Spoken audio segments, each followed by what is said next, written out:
On this month's Alpha Money, building tax-free wealth, understanding the rules on Roth IRAs and 401ks. We're getting the lingo down and plotting the best way for you to save with our Alpha Money expert, Mike Koinen. Mike, good to see you. Thanks for being here. Always a pleasure being here, Liz. Thank you. Let's start with the basics. We've got to break this all down. The difference between an IRA, Roth IRA, or a 401k and a Roth 401k. Yeah, pretty basic. When we look at the traditional 401ks that most people have been contributing to through their work, or a traditional IRA, you get the immediate tax savings today.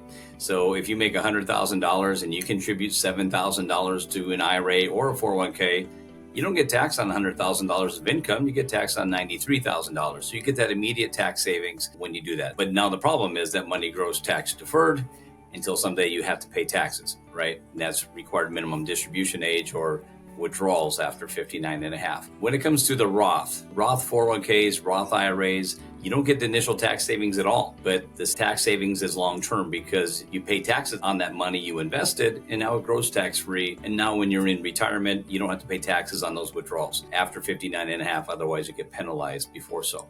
More vocabulary questions to consider, Mike. Explain the difference between a Roth contribution and then a Roth conversion, and then the long game people should keep in mind. Yeah. Roth contributions can only be made when you have income or your spouse, because you can still make a Roth contribution if your spouse is still working. But you can never contribute more money than what is made. For 2024, you can contribute up to $7,000 if you're under age 50, additional catch-up of $1,000, so $8,000 if you're 50 and older in a Roth. Maybe one spouse is not working, retired, the other one is working, you're going to have $16,000 if you're over age 50 to contribute $16,000 into a Roth. Now with the conversions, you don't have to have income at all, and there are no limits. As much taxes as you're willing to pay is what you can convert. I had a conversation yesterday, somebody who is okay to convert $150,000 a year from a traditional IRA to a Roth IRA and pay the taxes on it. Because right now we're under the Tax Cuts and Jobs Act that will expire after the year 2025, and we don't know what those tax rates will be. What we do know is they're lower today than they were prior to the Tax Cuts and Jobs Act in 2016. So a lot of people are trying to take advantage of these tax rates while we can, because I'd rather pay taxes where we do know where the rates are at, where we don't know where they will be in the future. And then we look at the long-term effects of that as well. By doing conversions, you don't have to take required minimum distributions out when you're 73 or 75, whatever age you will be.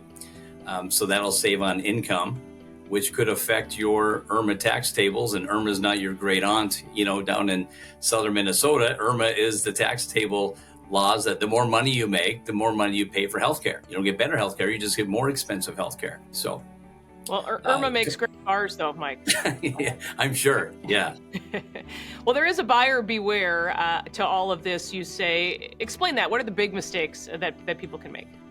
Yeah, a couple of the biggest mistakes is for those who are younger doing conversions. When you're under 59 and a half, some people don't have the money aside to pay the taxes on the conversion, so they'll have the taxes come out of the conversion. Just say you're converting $10,000, you withhold 22% federal, 8% state.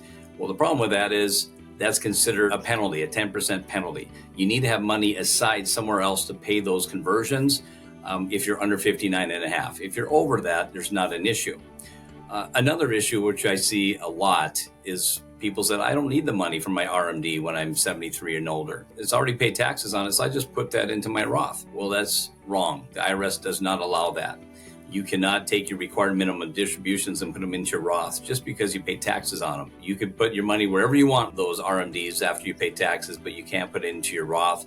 The IRS says your first distribution, 73 and older, is your RMDs. Anything after that is considered, a conversion or a withdrawal, whatever you choose to do with it. And then lastly, a really neat thing is for those unused 529 plans, and maybe you had goals for your kids or grandkids to go to college and they didn't use the money.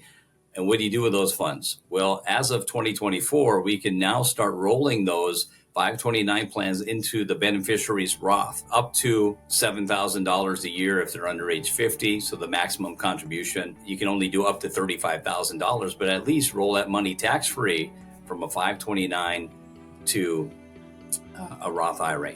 Again, we have Mike Hoynen with Principal Preservation Services, helping us to understand the rules of the Roth. And you did it well, Mike. Thank you.